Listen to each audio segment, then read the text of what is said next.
Delhi CM ಸ್ಥಾನಕ್ಕೆ ರಾಜೀನಾಮೆಯನ್ನ ನೀಡ್ತೀನಿ, ಇನ್ನೆರಡು ಮೂರು ದಿನಗಳಲ್ಲಿ ರಾಜೀನಾಮೆಯನ್ನ ಕೊಡ್ತೀನಿ ಅಂತ ಹೇಳಿ ದೆಹಲಿ ಮುಖ್ಯಮಂತ್ರಿ ಅರವಿಂದ್ ಕೇಜ್ರಿವಾಲ್ ಘೋಷಣೆಯನ್ನ ಮಾಡಿದ್ದಾರೆ. ಸಾಕಷ್ಟು ಕುತೂಹಲಕ್ಕೆ ಕಾರಣ ಆಗ್ತಾ ಇದೆ ಅರವಿಂದ್ ಕೇಜ್ರಿವಾಲ್ರ ಈ ಘೋಷಣೆ.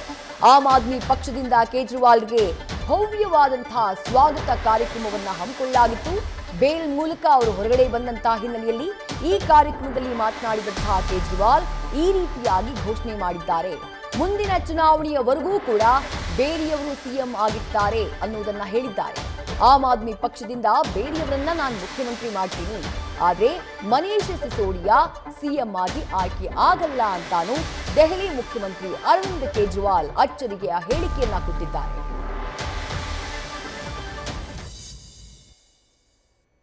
मैं दिल्ली की जनता से पूछना चाहता हूं, मैं देश की जनता से पूछना चाहता हूं कि क्या केजरीवाल ईमानदार है कि गुनहगार है। दोस्तों, 2 दिन के बाद, आज से 2 दिन के बाद मैं सीएम की कुर्सी से इस्तीफा देने जा रहा हूं।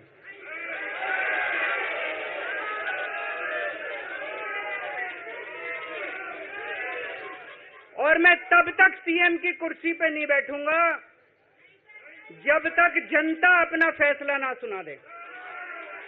मैं जनता के बीच में जाऊंगा, गली गली में जाऊंगा, घर घर में जाऊंगा, और जब तक जनता अपना फैसला ना सुना दे कि केजरीवाल ईमानदार है, तब तक मैं सीएम की कुर्सी के ऊपर नहीं बैठूंगा।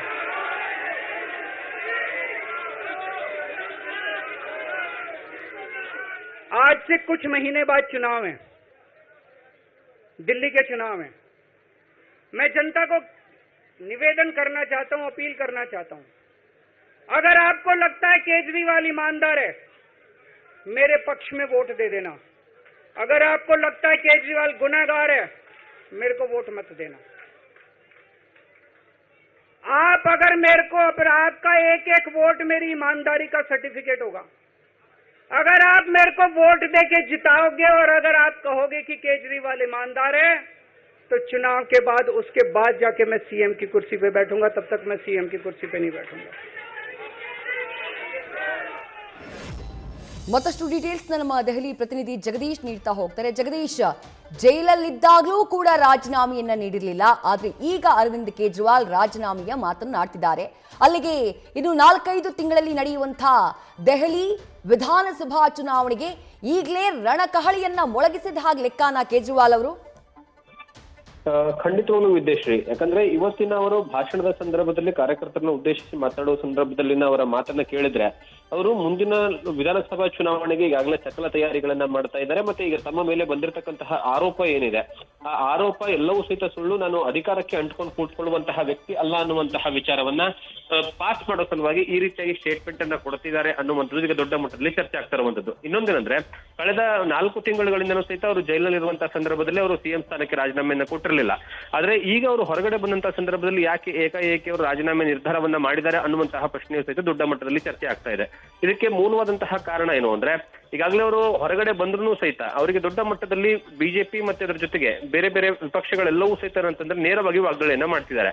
ಅಂದ್ರೆ ಸುಪ್ರೀಂ ಕೋರ್ಟ್ ಅಲ್ಲಿ ಕೊಟ್ಟಿರ್ತಕ್ಕಂತಹ ಜಾಮೀನಿನ ಸಂದರ್ಭದಲ್ಲಿ ಕೆಲವೊಂದು ಷರತ್ತುಗಳನ್ನ ಹಾಕಲಾಗಿದೆ. ಯಾವುದೇ ಕಾರಣಕ್ಕೂ ಸಹಿತ ಸಿಎಂ ಆಗಿದ್ರೂ ಸಹಿತ ಅವರು ತಮ್ಮ ಕಡತಗಳಿಗೆ ಯಾವುದೇ ಕಾರಣಕ್ಕೂ ಸಹಿತ ಸಹಿಗಳನ್ನ ಹಾಕಬಾರ್ದು, ಮತ್ತೆ ಅದರ ಜೊತೆಗೆ ಏನಂದ್ರೆ ಕಚೇರಿಗೆ ಹೋಗಬಾರ್ದು ಅನ್ನುವಂತಹ ವಿಚಾರವನ್ನ ಏನು ಹೇಳಿದ್ದಾರೆ. ಇದು ಬಹಳಷ್ಟು ದೊಡ್ಡ ಮಟ್ಟಿಗೆ ಏನಂದ್ರೆ ಸೆಟ್ ಬ್ಯಾಕ್ ಆಗಿರುವಂತದ್ದು. ಮತ್ತೆ ಅದರ ಜೊತೆಗೆ ಅವರ ಮೇಲೆ ದೊಡ್ಡ ಮಟ್ಟದಲ್ಲಿ ಜನರಿಗೂ ಸಹಿತ ದೆಹಲಿಯ ಮಟ್ಟದಲ್ಲಿ ಏನಂತಂದ್ರೆ ಬಿಜೆಪಿ ಅವರಿಗೆ ಅಸ್ತ್ರ ಆಗಿರುವಂತಹ ಕಾರಣಕ್ಕಾಗಿ ನೇರವಾಗಿ ವಾಗ್ದಾಳಿ ಮಾಡೋದಕ್ಕೆ ಇದು ಒಂದು ಅವಕಾಶ ಆದಾಗೆ ಕಾಣಿಸ್ತಾ ಇದೆ. ಹಾಗಾಗಿ ಇದನ್ನ ಏನಾದ್ರೂ ಸರಿದೂಗಿಸ್ಕೊಳ್ಬೇಕು ಅಂದ್ರೆ ಈಗ ತಮ್ಮ ಸ್ಥಾನಕ್ಕೆ ರಾಜೀನಾಮೆಯನ್ನ ಕೊಟ್ಟು ಬೇರೆ ಯಾರಾದ್ರೂ ಸಹಿತ ಕ್ಲೀನ್ ಹ್ಯಾಂಡ್ ಇರುವಂತವರಿಗೆ, ಇನ್ನೊಂದು ನೀವು ಅಬ್ಸರ್ವ್ ಮಾಡಬೇಕು, ಅಲ್ಲಿ ಯಾವುದೇ ಕಾರಣಕ್ಕೂ ಸಹಿತ ನಾನು ಮನೀಶ್ ಸಿಸೋಡಿಯಾ ಅವರಿಗೂ ಸಹಿತ ಈ ಬಾರಿಯ ಅಂದ್ರೆ ಸಿಎಂ ಆಗಿ ಅವ್ರನ್ನ ಏನೋ ಮಾಡೋದಿಲ್ಲ ಅನ್ನುವಂತಹ ವಿಚಾರವನ್ನ ಹೇಳಿದ್ದಾರೆ. ಯಾಕೆ ಮನೀಶ್ ಸಿಸೋಡಿಯಾ ಹೆಸರನ್ನ ಅವರು ಪ್ರಸ್ತಾಪನೆ ಮಾಡಿರೋದು ಅಂದ್ರೆ, ಇದೇ ಒಂದು ದೆಹಲಿಯ ಅಬಕಾರಿ ನೀತಿಯ ಪ್ರಕರಣದಲ್ಲೂ ಮನೀಶ್ ಸಿಸೋಡಿಯಾ ಅವರು ಹೆಸರು ಸಹಿತ ಮೊದಲು ತೊಳಕ್ ಹಾಕೊಳ್ಳುತ್ತೆ. ಅವರು ಸಹಿತ ಜೈಲಿಗೆ ಹೋಗಿ ಅವರು ಜಾಮೀನ ಮೇಲಿದ್ದಾರೆ.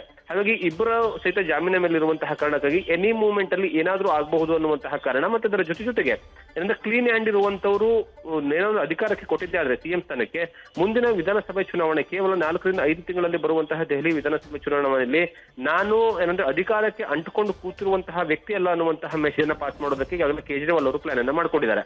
ಮತ್ತೆ ಈ ಆಮ್ ಆದ್ಮಿ ಪಕ್ಷದ ಹಿನ್ನೆಲೆಯನ್ನ ನೋಡ್ತಾ ಹೋದ್ರೆ ವಿದ್ಯಶ್ರೀ, ಅವರು ಬಂದಿರುವಂತದ್ದು ಭ್ರಷ್ಟಾಚಾರವನ್ನ ನಾವು ಮಾಡೋದೇ ಇಲ್ಲ. ಅಣ್ಣಾ ಹಜಾರೆ ಏನಂದ್ರೆ ದೊಡ್ಡ ಮಟ್ಟದಲ್ಲಿ ಹೋರಾಟ ಮಾಡಿದ್ರಲ್ಲ, ಆ ಹೋರಾಟದಲ್ಲಿ ಇವರು ಸಹಿತ ಮುನ್ನೆಲೆಯಲ್ಲಿ ಇರುವಂತವ್ರು. ತದನಂತರ ಏನಂದ್ರೆ ಅಣ್ಣಾ ಹಜಾರೆ ಹೋರಾಟದ ಏನಂದ್ರೆ ಆ ತಾರ್ಕಿಕ ಅಂತ್ಯ ಕಾಣದೇ ಇದ್ರು ಸಹಿತ ಅದು ಯಾವಾಗ ಮುಕ್ತಾಯ ಆಗುತ್ತಲ್ಲ ಇವರು ರಾಜಕೀಯ ಪಕ್ಷವನ್ನ ಕಟ್ತಾರೆ. ಅದು ಭ್ರಷ್ಟಾಚಾರವನ್ನ ವಿರೋಧ ಮಾಡಿ, ಅದರಲ್ಲೂ ಪ್ರಮುಖವಾಗಿ ಆಗಿನ ಸರ್ಕಾರ ಅಂದ್ರೆ ಕೇಂದ್ರದಲ್ಲಿ ಆಗ ಅಣ್ಣಾ ಹಜಾರೆ ಹೋರಾಟದ ಸಂದರ್ಭದಲ್ಲಿ ಕಾಂಗ್ರೆಸ್ ಮತ್ತೆ ಏನಂದ್ರೆ ಮಿತ್ರ ಪಕ್ಷಗಳೆಲ್ಲವೂ ಸೇರಿ ಹಾಗೆ ಸರ್ಕಾರವನ್ನು ನಡೆಸ್ತಾ ಇದ್ವು. ಕೇಂದ್ರದಲ್ಲಿ ಅವರ ವಿರುದ್ಧವಾಗಿ ಹೋರಾಟವನ್ನ ಮಾಡಿ, ಭ್ರಷ್ಟಾಚಾರದ ವಿರುದ್ಧವಾಗಿ ಹೋರಾಟವನ್ನ ಮಾಡಿ ದೆಹಲಿಯಲ್ಲಿ ದೊಡ್ಡ ಮಟ್ಟದಲ್ಲಿ ಸಂಚಲನವನ್ನ ಮೂಡಿಸಿದ್ರು. ಅದು ದೇಶಾದ್ಯಂತ ದೊಡ್ಡ ಮಟ್ಟದಲ್ಲಿ ಸಂಚಲನ ಆಗಿತ್ತು.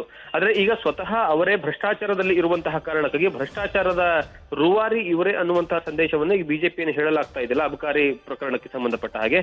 ಹಾಗಾಗಿ ಇದರಿಂದ ಏನಂದ್ರೆ ಆ ಒಂದು ಮುಜುಗರ ನಾವು ತಪ್ಪಿಸ್ಕೊಳ್ಳೋ ಸಲುವಾಗಿ ಈಗ ಮುಂದಿನ 2-3 ದಿವಸಗಳಲ್ಲಿ ನಾನು ಅಧಿಕಾರವನ್ನ ತ್ಯಜಿಸ್ತೀನಿ ಅನ್ನುವಂತ ಸಂದೇಶವನ್ನ ಕೊಟ್ಟಿರುವಂತದ್ದು ವಿಜಯಶ್ರೀ.